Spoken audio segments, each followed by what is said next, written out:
Tingkatan yang pertama yang paling tinggi adalah berpuasa tanggal 9, 10, dan 11 Muharram. 3 hari. Yang kedua, berpuasa 9 dan 10 saja. Ini tingkatan yang lebih rendah dibandingkan yang pertama. Dan tingkatan yang ketiga, berpuasa 10 Muharram saja. Ini tingkatan yang paling rendah. Baik, ini 3 tingkatan puasa Asyura. Kenapa 9, 10, dan 11? Kalau 9 dan 10, dalil-dalilnya sudah jelas dalam hadis Abu Qatadah radhiyallahu anhu, diriwayatkan oleh Imam Muslim.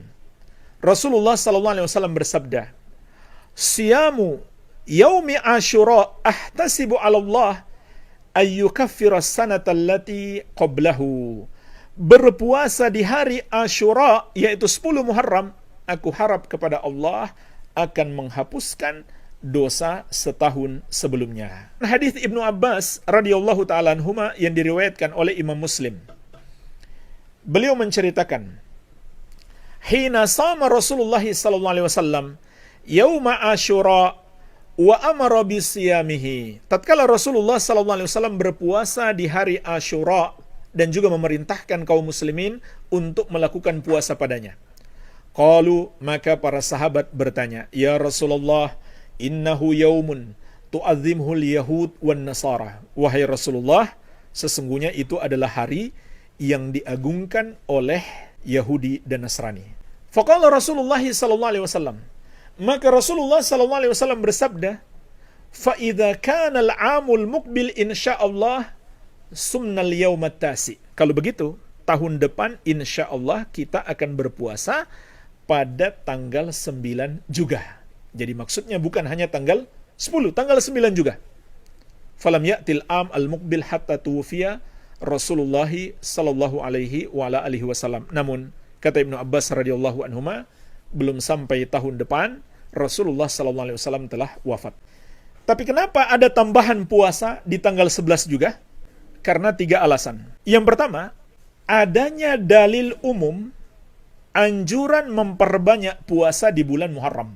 Sebagaimana dalam hadis yang diriwayatkan Imam Muslim dari sahabat yang mulia Abu Hurairah radhiyallahu anhu, Rasulullah sallallahu alaihi wasallam bersabda, "Afdalus siyami ba'da Ramadan syahrullahil Muharram, wa afdalus salati ba'dal faridah salatul lail." Puasa yang paling utama setelah puasa Ramadan adalah puasa di bulan Allah Al-Muharram. Dan solat yang paling afdal setelah solat wajib adalah solat malam, yaitu solat sunnah di malam hari, tahajud dan witir. Sehingga kalau kita berpuasa tanggal 11, maka ini termasuk bulan Muharram, termasuk memperbanyak puasa. Memang ada dalil khusus tentang keutamaan puasa tanggal 11 Muharram, tapi hadisnya dilemahkan oleh sebagian ulama. Di antaranya hadis yang berbunyi, "Sumu yauma Asyura wa khalifu fihil yahud." Berpuasalah pada hari Asyura dan selisihilah padanya orang-orang Yahudi. Bagaimana caranya? Sumu qablahu yauman au ba'dahu yauman. Berpuasalah sebelumnya 1 hari atau setelahnya 1 hari. Diriwayatkan oleh Imam Ahmad dan Al-Baihaqi, Syekh Al-Albani dan para pentahqiq Musnad Ahmad melemahkan sanad hadis ini. Walaupun Syekh Ahmad Syakir rahimahullah, beliau menghasankannya. Namun pendapat yang lebih kuat, hadis ini dhaif.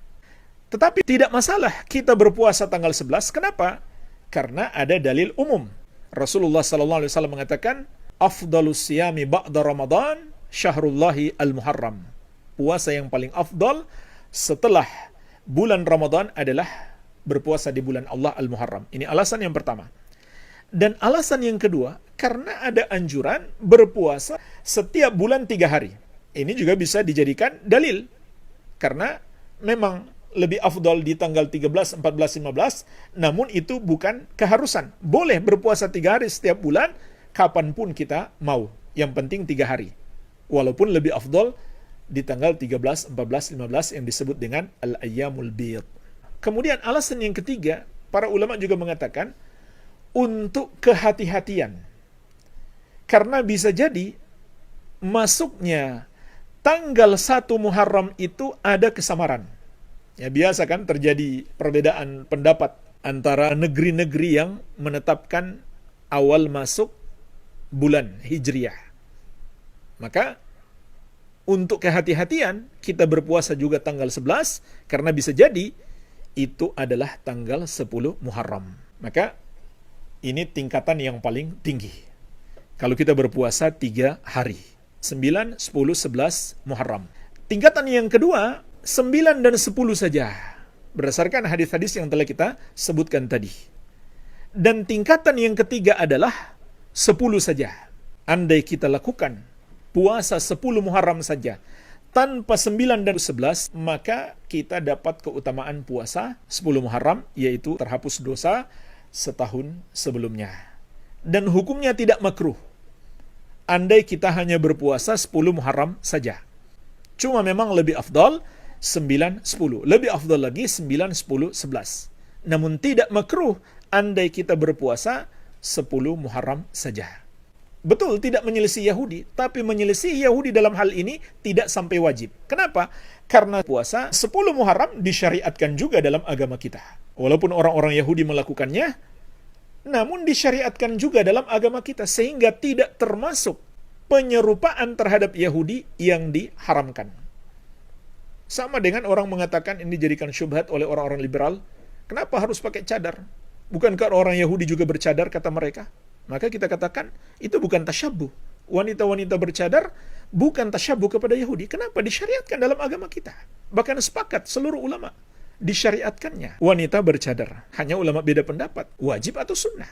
Begitu pula laki-laki berjenggot. Orang-orang Yahudi juga berjenggot. Orang Nasrani juga mungkin berjenggot. Maka ketika kita berjenggot, bukan termasuk penyerupaan kepada mereka. Kenapa? Karena disyariatkan dalam agama kita. Jadi penyerupaan yang diharamkan, bahkan termasuk dosa besar, kepada orang-orang kafir itu adalah, pertama, itu merupakan ciri khas mereka. Yang kedua, tidak disyariatkan dalam agama kita. Kalau disyariatkan dalam agama kita, maka itu bukan penyerupaan yang diharamkan.